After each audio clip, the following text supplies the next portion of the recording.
I start with an egg shape and I then make 3 dots. These dots serve as starting points for my petals. As I draw the petals, I make sure they sort of wrap around my egg. Once I have my petals done, I erase my egg and I finish my petals in. I then do a wraparound kind of effect in the top middle.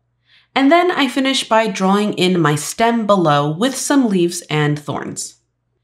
And that's basically my sketch. Once I finish that sketch up, I then take out my fine liners to ink everything in.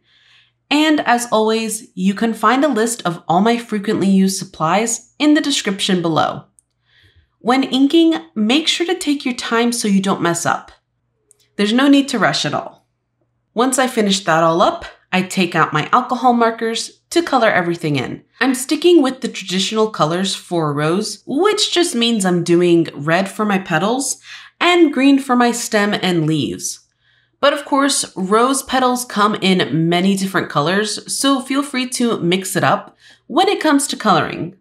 I also make sure to color the underside of my rose petals darker and the upper part lighter as my light source is coming in from above.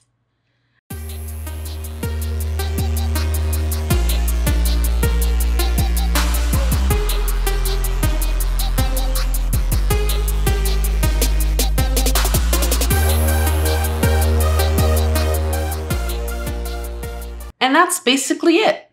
So, have a tutorial request? Leave it in the comments below, and it may end up on one of my polls where you get to vote for the next tutorial.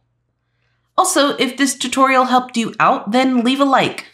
And big thanks to all of you for all the get well wishes that were sent while I was sick with a cold. They meant so much to me. So love you all. Bye.